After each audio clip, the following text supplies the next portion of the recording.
Good morning, everyone. This is Jeffy Kennedy, author of fantasy romance and romantic fantasy. I'm here with my first cup of coffee.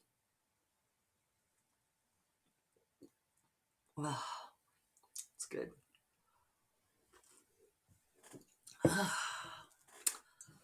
Wonderful. Today is Monday, December 20th, um, 2021.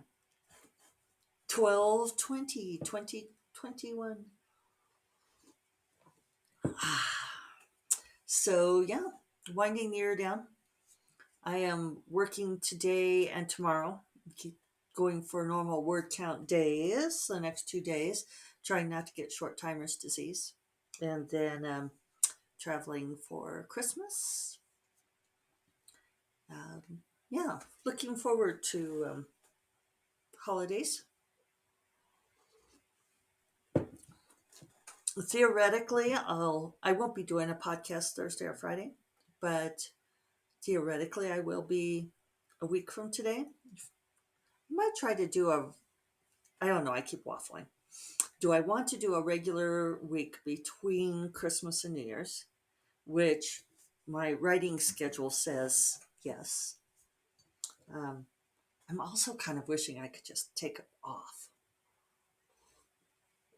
but that's always the balancing act, right? Because if I take those days off, then I will create more pressure on myself for finishing this book later.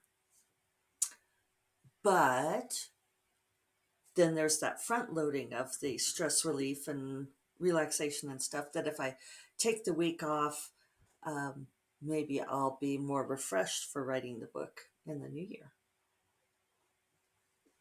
I might see how I feel. Um, I know an awful lot of people. I think I mentioned this on Friday. All these people who are already started taking off like last week. Um, Originally, like my agent had told me that their offices were closing on the 22nd, and she sent an email out on, I guess it was Friday. I think it was Friday. And I mean, you guys, well, I probably don't have it in here still, so I won't read it to you, which is boring anyway. But she said that they decided, taking the lead from several New York publishing houses, that they were closing as of Friday. It's like, okay, well, everybody's just closing, closing down. Sure. And it's funny because here I am shaking my cane. I've got this little piece that came off of like a little shoehorn cane. It's like my cane shaking. I need to put it back on there. I need an actual cane. Good shape. But, you know, I remember when it was unusual for people to take off between Christmas and New Year's. Like the university would shut down, but nothing else did. And, people didn't really take off leading up to Christmas. And some of this just feels like really since pandemic. I'm looking at the calendar because, like, people taking off this entire week, Christmas Eve is Friday. So, I mean, I know that there was a time. I mean, do you guys remember this? When, like, this entire week would be a full work week. And and actually next week would be too. Like maybe you'd get Fridays off because the Christmas Eve and New Year's Eve are on those days instead of, like Christmas Day. Maybe it's just my corner of the world. But I think it's pandemic related. I think because everything has slowed down so much. My Christmas tree's got goobers on it.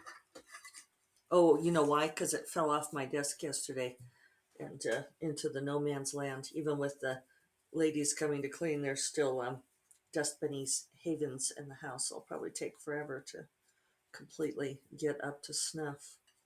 There, that's better. Um, so yeah, I mean, I think that there's like this sense of not being able to get work done anyway, and maybe people feeling kind of bummed with the prospects of the another surge and so forth. I'm actually very unclear on why people are so panicked about this latest surge. the Omicron variant. Um, I understand in the Netherlands that they were looking at shutting down again because of the spread.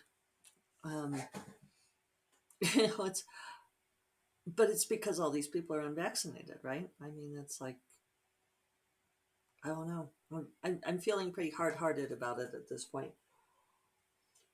It was one thing if you couldn't get vaccinated, but now you can, so you gonna get what you get, right? Except for the strain on the medical system. Anyway, we won't talk about that. We don't need to go there. Um, I'm also know of several people who are like going through really difficult personal relationships right now. I know of a couple people who fairly suddenly are getting divorced. Someone else who I thought had a very stable marriage. It turns out that it's been terrible for like a year and she hadn't said anything. And, they may be separating, they may be looking at divorce. So, I think we're still seeing these ripple effects of the pandemic. We had so many conversations about, like in March of 2020 when we were all in lockdown, and talking about people being forced to be together. And there was kind of like that first wave of breakups and so forth. Like my eye doctor got divorced as a direct consequence of pandemic lockdown. He said once he and his wife had to like be in the same house together for, I mean, he told me this over his eye appointment. People talk to me. I think it's like the writer thing. I tend to interview people, and a lot of people spill their guts. I have to be careful though, because there are apparently certain people who feel like they have to answer a question that they're posed, and they feel like I've made them talk to me. And it's like I always just thought that I could ask a question and you could not answer, but it doesn't work that way for everybody. So anyway, my eye doctor said that once he and his wife had to be in the same house together for weeks on end, they discovered that they really didn't have much of a relationship left. Then once they weren't doing the busy thing, which is too bad. But that busy keeps us from thinking about things a lot of the time. Um, my friend, I'm not sure everything that's going on there, but it's just sounds really difficult. And I had to say to her, I didn't have to. I felt compelled to say to her to point out, and I did give her a copy of that book, of the burnout book, which I'm giving to everybody because I just think that it's such an incredibly helpful take on things. But I said to her, you know, you deserve to feel loved in your own home. And because she would keep coming back to this thing where she would say, well, he's not a good guy. Or I'm sorry, he is a good guy. He is a good guy and he's not being malicious. There's other things going on. There's like mental health things going on, I think. And she said, he's not malicious. And our other friends said, well, just because it's not maliciously intended doesn't mean that his behavior isn't harmful to you. Which I think is really important to remember. And I, totally agreed with that. And then also said, you deserve to feel loved in your own home. If you don't feel safe and loved in your own home, then, you know, that's a major foundation that's missing. So, and then other people that I know more tangentially are just having really rough times in certain relationships. And, like spouse suddenly asking for divorce. So it's like this, I don't know, what wave are we on now? It's like all these ripple effects. The pandemic has just changed so much in so many ways that, um, yeah, and people ask for advice on like New York publishing and what's going on with New York publishing, which has always been a little bit of a black box, and we all do this. One of the SIFWA members, I can't remember who it is right now. apologies that I'm not properly crediting this, but had developed an art called rejectomancy, which is, like the divination of going through the rejections and determining exactly what they mean. um, and I feel like we all um, engage in a certain amount of divination, reading of the signs, casting the dice, um, searching for the omens on how New York publishing is going, um, including people who work in New York publishing. I feel fairly confident saying, but nowadays people ask for advice and say, well, how are things going, what to is it true I can't sell this kind of book, or and usually I have a pretty good fix on those things, or at least my own version of divination. And it's getting harder to predict. I think that they're in such a tailspin with the paper shortage and the distribution shortages. And, and as I've talked about many times, that they are so predicated on the print model, so unwilling to let that go, and focusing more and more and more on the blockbuster books and making all of the money there that I don't know. I don't even know what the answer is. It was kind of funny because last weekend when I met up with my friends Megan and Charlie for lunch, and Megan and I were diving deep into, she was asking how my submission was going, and we were diving deep into editors and discussing houses and imprints and that sort of thing. And Charlie is not part of this world. He's always very game for listening to the conversation, but I'm always very aware that Megan and I go deep into jargon and personalities and so forth, and trying to remember to loop him in and include him on the information. Uh, but and he's always like, oh no, it's fine. But so Megan was saying, okay, so there's this and this, and and she said, but you don't think that but no offers yet, no definitive offers yet. And I said no, and I said, and now there won't be because New York has shut down. And Charlie looked astonished, and he went, what, New York has shut down because of COVID? And I was like, oh, no, no, no, no, no. New York publishing closes between, like essentially after Thanksgiving. They do a little bit of work, but, pretty much at this point, they're closed down until the new year. Nothing is going to happen. And he was like, how can they run a business like that? Megan and I are just laughing. We're like, yeah. And Megan was saying, yeah, there's a joke that like New York publishing is open for like 3 weeks. Yeah, to some extent, it's true because you have like from Thanksgiving to the end of the year, not much happens, and then at she was kind of going through it because she used to work for the New Yorker, so she's much more in the know even than I am. Yeah, sneeze.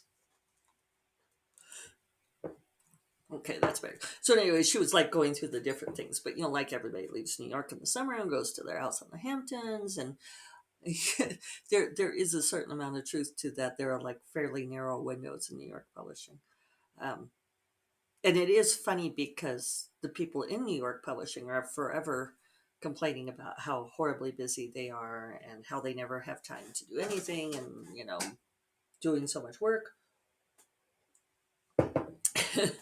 And it's like other industries look at them and think, yeah, but you guys take so much time off. But they're like, oh, but we're working at home all the time. All the time. And maybe there. I don't know. But again, I don't think that's a healthy way to do things, right? Boundaries. So, that's one of the great benefits of self publishing is that even if New York is doing nothing, you can still be doing something. You don't have to be on that same schedule, which is admittedly a very privileged schedule. It is, and it's one of the great criticisms that's been leveled at New York publishing for a very long time. For instance, the interns that begin working at the publishing houses, your entry level jobs pay something like $30,000 a year to live in New York City. I mean, it's expected. It's it's implicit that uh, if you are taking one of those publishing jobs, it's because you come from a family with money who's supporting you. Um, it makes it a very, I don't know, it's just the way publishing's always been. It's been kind of a hoity toity enterprise. And I think writers are expected to be much the same way, that you have other sources of income that you rely on. Maybe the whole system's never been set up for writers to earn a living wage. Certainly not from traditional publishing, not unless you really hit it big. But self publishing changes that. So, speaking of self publishing, Fire of the Frost, woo, woo, woo, it's ready to go. Locked and loaded. Got the changes done got them in Friday afternoon. Um, from all the, got the formatted book back Friday morning and got everybody to take a look at theirs and, got it in um, and ready for the release deadline. So everything is set there. It's good news. Always a relief to get that in place. So I got that done Saturday morning, and yeah, looking forward to that release. Thank you all for the pre-orders there. Price goes up on release day, which is also my travel day. So I told everyone I'm gonna be traveling. So if you have a problem, um, it's probably going to be a persistent problem. Um, yeah, it's funny with self-publishing that our turnarounds are so much tighter than in traditional publishing. And if you have an author working with you who's really used to traditional publishing timelines, like one of our contributors was really upset to only have 4.5 hours to look over her book and wanting to tweak the formatting and making it perfect. And, it's like basically at that point, especially when we're like that close to the Amazon upload deadline, there's just certain things you have to let go of. And, everybody else just sort of looks to make sure that all their chapters are there and everything looks reasonable. But, you know, not everybody is able to set aside the need to make it be absolutely perfect, whatever that means. And it's interesting because this book, that I know I'm talking about obsessively, apologize for that, you guys, but it was really helpful because one of the things it talks about, and this is that burnout by Emily and Amelia Nagoski, uh, unlocking the secret to the stress cycle, or the secret to unlocking the stress cycle. But one of the things that they talk about there is the perfectionism. And uh, there was a whole section called "The Mad Woman in the Attic," riffing off of the idea of Wuthering Heights, not Wuthering Heights, Jane Eyre, Jane Eyre with the Mad Woman in the Attic, and talking about how we all have the Mad Woman in the attic who talks, and and one of those is the voice of perfectionism. Um, that was actually one part of the book that didn't completely resonate with me. I could see uh, for some other people, I really want them to look at that part of the book, and because I think it'll be helpful to them. A couple of people I know I think really struggle with that the mad woman in the attic who is driving them to do and say kind of crazy things, and that kind of crippling perfectionism is part of it. But it was interesting because in the book they ask you to take some time to identify who it is, who is your mad woman, and they gave all these different examples of different kinds of characters, or like people in your life, and it was interesting to me because I really did try. I kind of meditated on it, I thought about it, and I don't think I have a mad woman in the attic. I think maybe I used to, but maybe I don't know. Either I'm kidding myself, which is possible, or I have integrated myself enough. I've done a lot of work on that kind of thing, and I've integrated myself enough that my mad woman is no longer locked in the attic, but gets to, I don't know, maybe she gets to write books. I don't feel like I have that division in myself, although there's other times in my life where I feel like I definitely did. Certainly when I was in graduate school, I dealt with that kind of um, crippling perfectionism, which you don't realize is perfectionism at the time, but it's like that not being able to start a project because you're afraid it won't turn out as well as you want it to be. That's a kind of perfectionism, and it really does. I think it keeps a lot of people from finishing their books.